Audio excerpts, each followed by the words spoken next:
Inquilab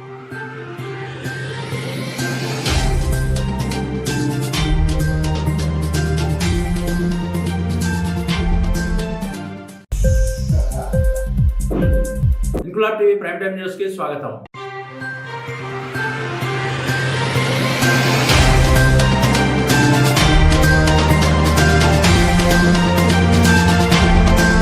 APSC group 1 పరీక్షల మూల్యాంకనంలో జగన్ ప్రభుత్వం మోసానికి పాల్పడిందని, అందుకు బాధ్యులపైన రాష్ట్ర ప్రభుత్వ అధికార ప్రతినిధి సజ్జలపై చర్యలు తీసుకోవాలంటూ విజయనగరం 1 టౌన్ పోలీస్ స్టేషన్ లో తెలుగు యువత ఫిర్యాదు చేసింది. విజయనగరం 1 టౌన్ పోలీస్ స్టేషన్ ఆవరణలో ఇంక్లాబ్ టీవీ ప్రతినిధి భరత్ కుమార్ తో తెలుగు యువత పార్లమెంట్ నియోజకవర్గ అధ్యక్షుడు వెమ్మలి చైతన్యబాబు మాట్లాడుతూ ఏపీఎస్సీ గ్రూప్ 1 పరీక్షల అనంతరం జరిగిన మూల్యాంకనంపై తగిన విచారణ జరిపించాలని డిమాండ్ చేశారు. రాష్ట్ర ప్రభుత్వం ఏపీఎస్సీ గ్రూప్ 1 పరీక్షలు వాటి మూల్యాంకనంపై కోర్టులో కేసు తదనంతర పరిణామాలను దాచిపెట్టిందని తెలుగు యువత ఆరోపించింది. జరిగిన మూల్యాంకనంపై విచారణ జరగాలని, అందుకు కారకులను శిక్షించాలని తెలుగు యువత పార్లమెంట్ నియోజకవర్గ అధ్యక్షుడు వేమలి చైతన్యబాబు డిమాండ్ చేశారు. జరిగిన పరీక్షల మూల్యాంకనం దాచిపెట్టినందుకు గాను రాష్ట్ర ప్రభుత్వ అధికార ప్రతినిధి సజ్జలపై చర్యలు తీసుకోవాలని కోరారు. ఇక 162 గ్రూప్ 1 పోస్టులకు దరఖాస్తు చేసుకున్న అభ్యర్థులకు తగిన న్యాయం చేయాలని తెలుగు యువత డిమాండ్ చేసింది.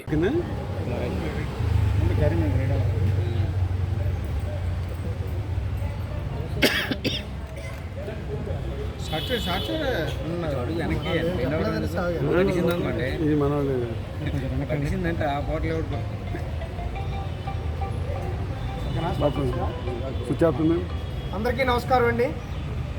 ఈరోజు రాష్ట్ర వ్యాప్తంగా ఉన్నటువంటి 25 పార్లమెంట్లలో కూడా తెలుగు యువత అలాగే టీఎన్ఎస్ఎఫ్ ఆధ్వర్యంలో గ్రూప్ 1 అభ్యర్థులకు ఎవరికైతే జరిగిన మోసం మీద, ఆ మోసం చేసినటువంటి ఎవరైతే ఏపీఎస్సీ సెక్రటరీ ఉన్నారో ఆంజనేయులు గారు కావచ్చు, లేదా చైర్మన్ గారు గౌతమ్ సవాంగ్ గారు కావచ్చు, అలాగే రాష్ట్ర ముఖ్యమంత్రి జగన్మోహన్ రెడ్డి గారు కావచ్చు, ఆయన సలహాదారుడు సజ్జల రామకృష్ణారెడ్డి గారి మీద కూడా ఒక ఫిర్యాదు అనేది ఇవ్వడం జరిగింది.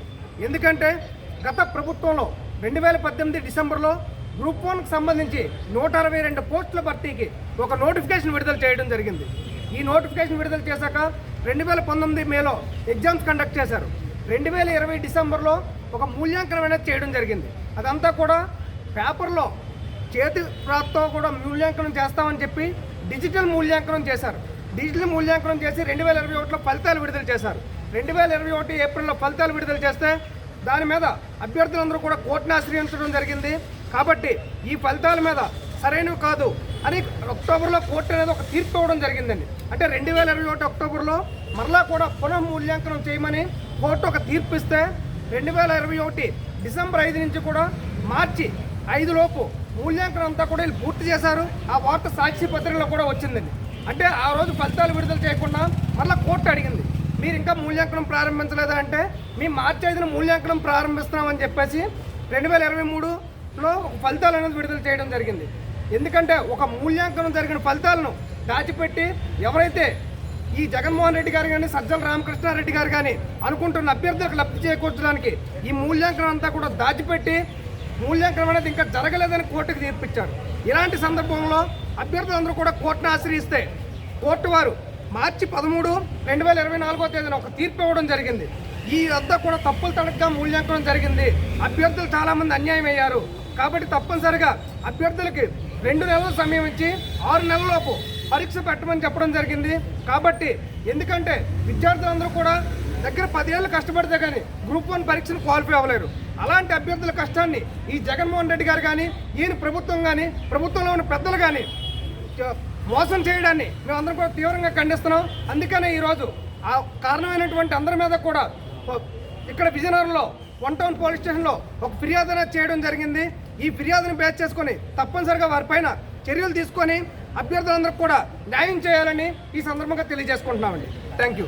ఇంక్లాబ్ టీవీ వీడియోలు మీకు నచ్చినట్లయితే లైక్ చేయండి, షేర్ చేయండి, కమెంట్ చేయడం మర్చిపోకండి. సబ్స్క్రైబ్ చేయని వాళ్ళు వెంటనే సబ్స్క్రైబ్ చేసుకోండి. మా వీడియోలు మీరు వెంటనే చూడాలనుకుంటే కింద ఉన్న గంట సింబల్ని గట్టిగా కొట్టండి.